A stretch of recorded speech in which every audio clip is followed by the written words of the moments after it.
Good morning, students. How are you all? I expect all are very fine. Okay. So today I will start explain. I will explain about the modern physics. That is paper 7. Okay. So paper 7.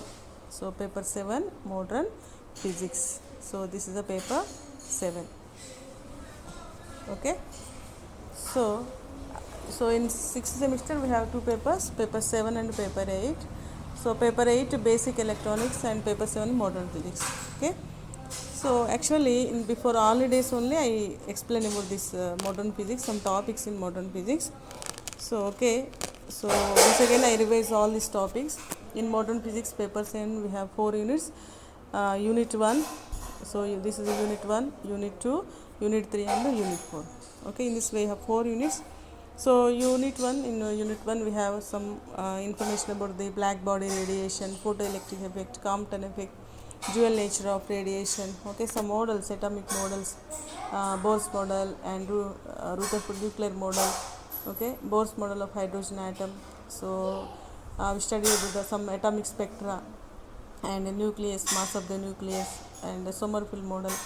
Okay, so these are the topics in first unit, that is atomic spectra and models in adequacy of classical physics. Okay, so before holidays I explain about some topics in unit 1, that is black body radiation, photoelectric effect, Compton effect.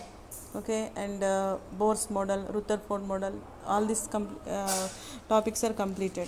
Okay, today I will explain about the Bohr's model mathematical derivation. Okay, before that I will explain briefly about second unit also. So in second unit we will study about the wave particle dual nature and de Broglie hypothesis, matter waves and Davison-Germer experiment. Okay, phase velocity, group velocity. I mean some quantum mechanics introduction is there in second unit. Okay, and so these are the Schrodinger wave equation, Schrodinger time independent wave equation, and gamma ray microscope, electron diffraction through single slit, uncertainty, Heisenberg uncertainty principle. These are the topics in second unit. Okay, and third unit very small short unit, that is nuclear physics. So in third unit we will learn about some total information about the nucleus, properties of nucleus and size of the nucleus, complete information about the nucleus. So in third unit we will learn about complete information about the nucleus. And fourth unit, that is radioactivity.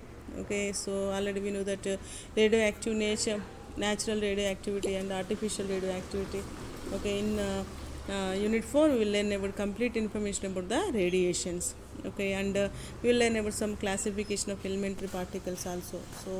So this is a complete brief information about the all these 4 units. Okay, so once again I explain some topics in unit 1, and today my topic is Bohr's atomic model mathematical derivation. Okay, so Bohr's atomic model mathematical derivation. So this is a Bohr's theory. So Bohr's quantities associated with the Bohr's model. Okay, so today we'll once again I briefly explain about the all atomic models. Actually, what is meant by atomic model? So atomic model is nothing but, what is meant by atomic model? Atomic model is nothing but it gives information about the atom. Okay, so actually atom is invisible in nature. With our naked eyes we are not able to see the atoms. Okay, only with the electron microscope only we can see the atom. With the microscope also we are not able to see the atom. With the electron microscope only we will see the atom. Okay, so atom is very tiny particle, very tiny, very small. We are not able to see the atom. Okay, so before scientists in early days scientists give some information or properties about the atoms. Okay, so actually first model is Thomson Plum Panding model. This is the first model. So he gives some information about the atom. So he gives some illustration, that is, so atom is nothing but it is like watermelon, how the seeds are present in the atom, like electrons also present in the atom. Okay, so electron contain nucleus, electrons also, I mean atom contain nucleus, electrons present like this. So this information is given by Thomson model. So also called as a Thomson Plum-Punning model. And second model, so this is the first model, and second model is called as the Bohr model. Bohr's second model is Rutherford model. Second model is Rutherford nuclear model. Rutherford nuclear model. Okay. So it gives some information about the atom. Rutherford also gives some information.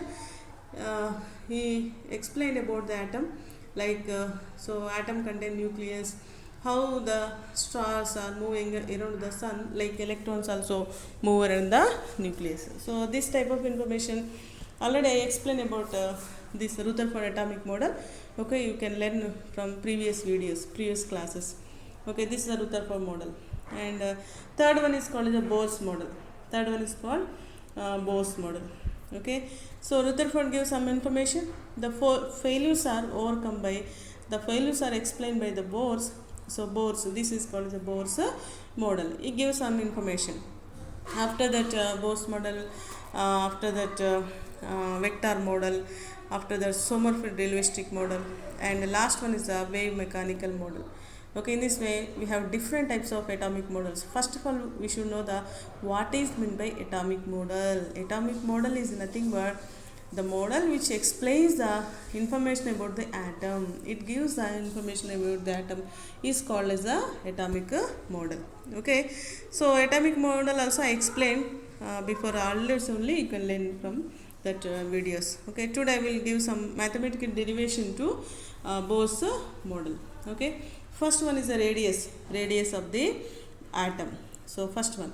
So before that I will explain once again by revise all these assumptions of the Bohr. So first one, so here when this is a nucleus, electrons, so here the center nucleus, electrons are move like this, electrons are move around the nucleus. So here nucleus is nothing but possesses positive charge, electrons has negative charge. Okay, electrons has negative charge. Some attraction force acting between nucleus and electrons, attraction force acting between nucleus and electrons. Okay, this attraction force we call as a Coulombic attraction force. Okay, this is called as a Coulombic attraction force. And we know that centripetal and centrifugal forces also. Central forces we know that the centripetal force and centrifugal force. Okay, centripetal, first one is the centripetal force, and centrifugal force. So what is meant by centripetal force? If the particle move around the like this, so orbiting like this, when the force acting toward the center, then that is called as a centripetal force. Okay, when the force acting towards the center, then that is called as a centripetal force. When the force acting outward the center, that is called as a centrifugal force. So force center వైపు కనుక పనిచేస్తే దాన్ని centripetal force అంటాము, out side the centre పనిచేస్తే దాన్ని centrifugal force అనేది అంటాము. ఓకేనా? So this centrifugal force, actually this here the force is acting out side the centre, so that this is called as a centrifugal force. So this centrifugal force is balanced by the Coulombic attraction force. Okay, so here this is the Coulombic attraction force, 1/4 pi epsilon naught q1 q2 by r square. This is a Coulombic attraction force. So this is balanced by the equated by the centrifugal force. Okay, and second assumptions of the Bohr's model, the orbital angular momentum of the electron is equal to integral multiple of h by 2 pi. Okay, orbital angular momentum. So the electrons are move like this, orbital, this is called as a orbital motion. When electrons are move like this, so this is called as spin motion. Okay, so these electrons are move around the nucleus, then this is called as orbital motion. It has some orbital momentum. The orbital momentum is nothing but nh by 2 pi. Okay, and another assumptions of the Bohr. So here when electrons are move along the orbits, so this is the nucleus, electrons are move, these are the orbitals. So electrons are move like this, it doesn't radiate the energy. Okay, so electrons are not radiate the energy, but when it radiates, when electrons are jump higher energy level to lower energy level, then it radiates. Okay, so when electrons are, this is a lower energy level, E1 level, and E2 level. So when electrons are moving higher energy level to lower energy level, it radiates the energy in terms of h nu. H nu is nothing but radiation. H Planck constant, nu is the frequency.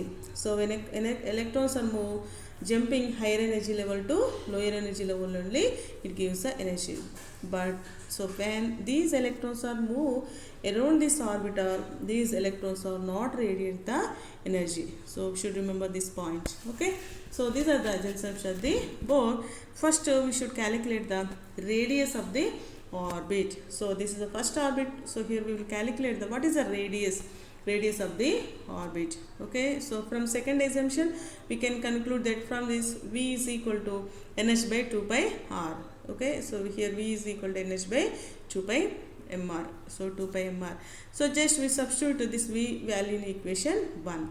Okay, when we substitute this v value, automatically we get this value. Okay, so here next we will get this is a radius. So this one is a radius of the orbit. N square h square epsilon naught by 5m e square. So this is the radius of the orbit. So atom have number of orbits, n number of orbits. ఆటంలో చాలా orbits ఉంటాయి. అందులో ఒక orbital radius కావాలంటే మనకు ఈ formula వస్తే తెలుస్తుంది. So r is equal to n square h square by epsilon naught 5m e square. Okay, so here what is n small n, what n is nothing but principal quantum number. So here is nothing but principal quantum number. So what it means? Principal quantum number is explainable the orbital number, just orbital number. If n is equal to 1, this is the first orbital, and if n is equal to this is a second orbital. Okay, so in this way, so here this orbital, we should remember this radius. So mainly this radius is proportional to n square. Okay, so square of the principal quantum number. Remaining all terms are constant. H Planck constant. What is the x value? 6.634 into 10 power minus 34 joule second. And epsilon naught 8.85 into 10 power minus 12. Okay, and m mass of the electron 9.10 into 10 power minus 31 kilograms. E charge of the electron 1.602 into 10 power minus 19 coulombs. When you substitute all these values, finally we get this is a first orbital radius. We should remember this is very important bit. Okay, so in CPK they ask number of times, so this is a repeating bit, very important bit. What is they ask directly, this is a direct question, what is the radius of the first orbit? So radius is nothing but 0.529 angstrom. This is the radius of the first orbit. Okay, so next, velocity of the revolving electrons. Okay, velocity of the revolving electrons. Just from second assumption only we can calculate the velocity of the electrons. So mvr is equal to nh by 2 pi. Just we substitute r value in this equation, we get this velocity e square by 2nh epsilon naught. Okay, so 2nh epsilon naught. So this is the velocity of the electron. Next, orbital frequency of electron. So we know that the relation between time, total energy, and frequency, T is equal to 1 by nu, or nu is equal to 1 by T. Okay, so here this is T value V by the T value 2 pi r by V, 2 pi r by V. So here nu is equal to 1 by T, nothing but V by 2 pi r. So we can conclude that. So here just V value, already we know the velocity of the electron, just we substitute velocity.